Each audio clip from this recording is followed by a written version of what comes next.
చిత్రాడ ఘోర సామర్థ్య మోక్షం లేని రోడ్డు, దశాబ్దాలుగా ఆల్రౌండ్ ప్రయాణం. పిఠాపురం నియోజకవర్గంలో నేతలు పట్టించుకొని రహదారి. 2014-19 తెలుగుదేశం హయాంలో మంజూరైన నిధులు. రియల్ ఎస్టేట్ వెంచర్ ఓనర్లతో నేతలకు కుదరని సర్దుబాట్లు. ఆగిపోయిన రోడ్డు నిర్మాణ పనులు. ఏళ్ల తరబడి ఎదురుచూస్తున్న రైతులు మరియు ప్రజలు.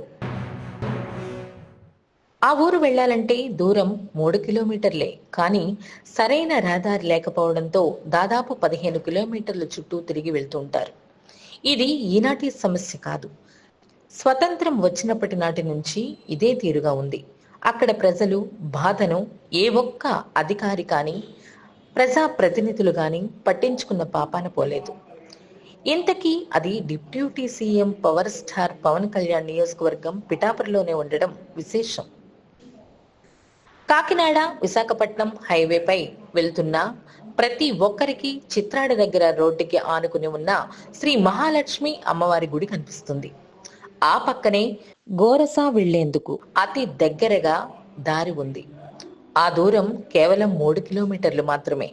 కానీ ఇన్నాళ్ళు సరైన దారి లేక ప్రజలు పండ్రవాడ అనే గ్రామం మీదుగా గోర్సా వెళ్లి అక్కడి నుంచి కొమరగిరి చేరుకుంటూ ఉంటారు. ఈ దూరం దాదాపు 15 కిలోమీటర్లు ఉంటుంది. అయితే 2014-19 మధ్య తెలుగుదేశం హయాంలో, ఆనాటి ఎమ్మెల్యే వర్మ హయాంలో నిధులు మంజూరయ్యాయి. శిలాఫలకం కూడా వేశారు. కానీ పనులు మొదలు కాకుండానే ప్రభుత్వం మారిపోయింది. వైసీపీ హయాంలో అందరికీ తెలిసినదే. అతుకులు గతుకుల రోడ్లపై 5 ఏళ్లు గడిచిపోయాయి. మళ్ళీ 2024లో కూటమి ప్రభుత్వం వచ్చింది. అప్పుడే 2 ఏళ్లు గడిచిపోయాయి కూడా. అయితే అదృష్టవశాత్తు పవన్ కళ్యాణ్ వచ్చారు. పిఠాపురం నియోజకవర్గంలో గెలిచారు. డిప్యూటీ సీఎం కూడా అయ్యారు. అంతేకాదు, ఒక్క పెండింగ్ రోడ్డు కూడా ఉండకూడదనే లక్ష్యంతో శరవేగంగా రహదారులు నిర్మిస్తున్నారు. మరే పాపం చేసిందో తెలియదు, ఇన్ని రోడ్లు అవుతున్నాయి. గాని ఈ చిత్రాడ గోర్సా మధ్య షార్ట్ కట్ రోడ్డును పట్టించుకునేవారే కరువయ్యారు. దీంతో ఆ ప్రాంతం రైతులు మరియు ప్రజలు ఆగ్రహం వ్యక్తం చేస్తున్నారు. ఒక ముక్కలో చెప్పాలంటే, గత వైసీపీ పాలనలో ఆనాటి ఎంపీ వంగ గీత కూడా ఇక్కడి వారే. గోర్సా కొమరగిరిలో పలుసార్లు పర్యటించారు కూడా. అయినా ఫలితం శూన్యం. ప్రస్తుతం ఎంపీ తంగిళ్ల ఉదయ్ శ్రీనివాస్ ఉన్నతాధికారులు తాజాగా కొమరగిరి వెళ్లారు.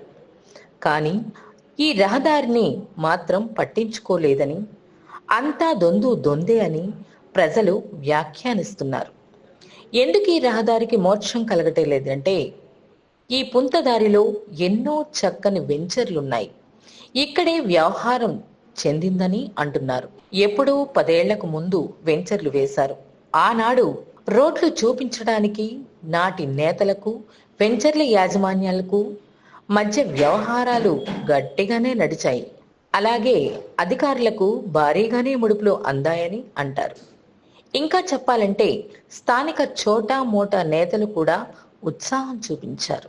వీళ్ళందరూ కలిసి నిధులు రప్పించారు. కానీ రోడ్డు వేసే సమయానికి ప్రభుత్వం మారి వైసీపీ వచ్చింది. దీంతో వీళ్ళందరికీ గొంతులో పచ్చి వెలక్కాయ పడినట్టయింది. అలాగే ఎక్కడ రోడ్లు అక్కడే గప్ చుప్ అన్నట్లు అయిపోయాయి. రియల్ ఎస్టేట్ వెంచర్ల వాళ్ల ప్లాట్లు అమ్ముకుని దుకాణం ఎత్తేశారు. దీంతో వీళ్ళకి మండి ఉత్త పుణ్యానికే రోడ్లు వేయాలా అని చెప్పి రోడ్డును ఆపుతున్నారనే టాక్ బహిరంగంగా వినిపిస్తోంది. అంతేకాదు, deputy CM Pawan Kalyan, MLC Nagababu దృష్టికి ఈ రోడ్డు సంగతి తీసుకువెళ్లకుండా ఆపుతున్నారనే విమర్శలు కూడా వినిపిస్తున్నాయి. దీంతో 10 ఏళ్ల క్రితం అక్కడ ప్లాట్లు కొన్న యజమానులు సరైన దారి లేక, ఇల్లు కట్టుకోలేక, తిరిగి అమ్ముకోలేక, అద్దె ఇళ్లలో ఉండగలేక అవస్థలు పడుతున్నారు. అంతేకాదు, ఎవరికి చెప్పుకోవాలో తెలియక సతమతమైపోతున్నారు. దయచేసి డిప్యూటీ సీఎం పవన్ కళ్యాణ్ స్పందించి ఈ పుంత రోడ్డును తారు రోడ్డుగా వేస్తే రైతులకు ప్రజలకు మేలు చేసిన వారవుతారని వేడుకుంటున్నారు.